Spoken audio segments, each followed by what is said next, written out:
I'm Dave Daly with NewportTV.com. We're here today with Newport City Councilor Mark Salins, and we're going to be connecting with you citizens in an area of Newport that hasn't always been known for being a neighborhood, but it's an iconic description, Mark, and we're calling it the East Newport neighborhood, and it's right here east of 101 down to Highway 20. And Mark, you've been a resident in this neighborhood for 8 years. Right, I have. And I guess the first thing I'd want to say to my fellow citizens in the city and my city councilors, it's not like we're doing this interview because we're necessarily campaigning that, the scheme of neighborhoods that Newport already has don't serve their purpose. But we are embarking on an all-new visioning process. What's Newport going to be in its future? Yeah. And so it only makes sense that we kind of revisit what is unique about different parts of town.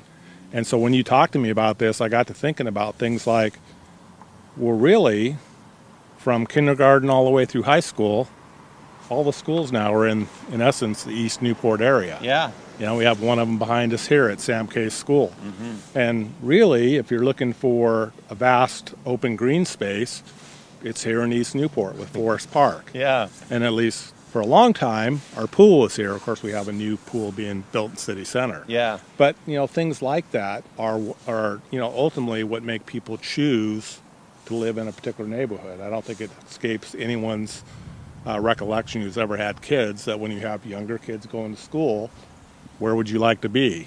Someplace where you don't have to travel a long distance to get to school or what have you.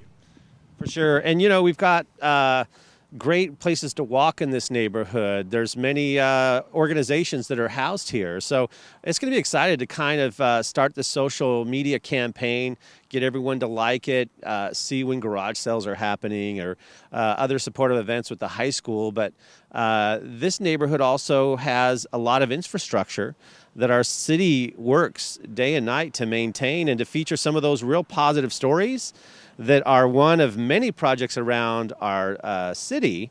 But, we have a really dedicated staff at the city of Newport who park and rec. I think every department has a hand in this neighborhood.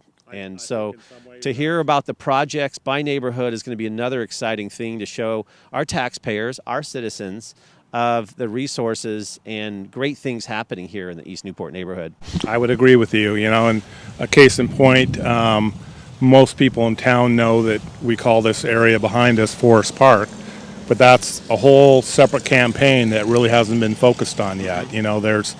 There's a lot of reasons for that, but of course we recently passed in the city's budget starting on a parks master plan. Yeah. Certainly Forest Park and other little pockets of parks around town will be a part of that. People are real accustomed to knowing what's available down on the waterfront or bayfront, as people call it, or down in Nye Beach. Yeah.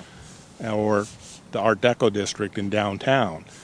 But as soon as you start getting into some of the other less defined areas of Newport, we want to be thinking about those too as we move ahead on whatever this future vision is going to be, and hopefully end up with it being kind of a miniature version of what you do in a much larger city. It sounds corny, but it's like, hey honey, let's go down to the bayfront and have dinner tonight. It's just a hop, skip, and a jump for us. But that's the kind of thing I could see happening. Well, and also community communications are becoming so key. We're seeing, even at a state level, emergency preparedness, retrofitting buildings for the big one.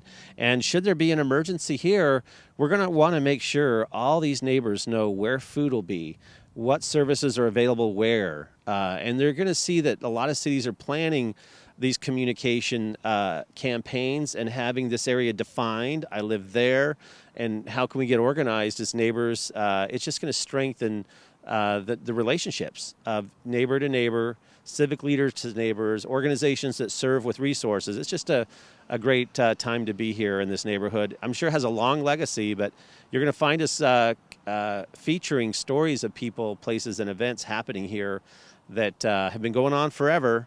And now you're going to see it nicely combined in one social media campaign where you can follow it, like it, comment, and be a part of the discussion. Well, the other thing interesting to me is because I'm not actually a Newport native, and yet, modern science will tell you that you may not actually have developed your full adult brain until you're in your mid-20s. Yeah. Well, I actually arrived in Newport when I was 24 years old. So in some ways, I feel like I grew up as an adult here. Sure. And I reflect on lots of key families that I've known over the years, some of which have now passed away and maybe their house got passed on to the next generation. Those were all pieces of this particular neighborhood. Yeah. And it's just really both a comfort and fascinating to look back on it. Yeah. So go ahead and like this page, share it. We're going to be going to every business, every resident in this East Newport neighborhood and tell them about this campaign, and to stay tuned for more information. If they have questions, to be this kind of crowdsourcing of information. And, we're a big tourist destination. How great is it going to be to feature the assets of this neighborhood? Because sometimes Nye Beach is the biggest thing that people love to go right there on the ocean, but there's great assets here also here in East Newport that we want to feature as a thing to do while you're here. And one last just example of East Newport that I'll mention. Of course, the pool is going to be moving. It's served us for many, many years, but if you're not from this area or maybe not involved through Parks and Rec, there's people who never see the fact that once a year there's been there's many swim meets here, but once a year there's this great big swimming event. And, there are times when this entire lawn is covered with tents. Wow. And there's just, athletes all over the place, getting hydrated for the next lap in the pool and whatnot. Yeah. And, we sit here today and it's like, really? Does that actually happen here? Yeah. But it does. Yeah. And there are exciting little stories like that all over town. Yeah. And it could be a reason why someone wants to move here, because of the makeup of this great neighborhood. It's nice to walk. It's nice to bike. It's really a pedestrian-friendly neighborhood. It definitely is, yeah. In fact, on San Beo, where I live, we kind of, because I won't talk about the traffic issues of trying to get in and out of there without a light, but because it is a loop and it is so self-contained, we actually now welcome and have an awful lot of people who walk their dogs. Nice. around San Beo, whether they live there or not. Yes. It's become really, really fun and interesting. All right. Just one little small example of yet another dynamic that can develop in a little small, close neighborhood. Well, we love it. So if you have any questions, you can email me at daviddally@gmail.com. And Mark, should a citizen have a question about this neighborhood, how can they reach you? Citizens are certainly free to just address the city council as a whole, or you can reach me through my Newport City Council address. Put it on screen. Put it on the screen for you. All right. Well, thanks for talking with us. We caught a beautiful day here to kick off this interview about this great neighborhood. Thank you, Mark, for talking with us. And for more great stories, check out NewportOregonTV.com. Thank you.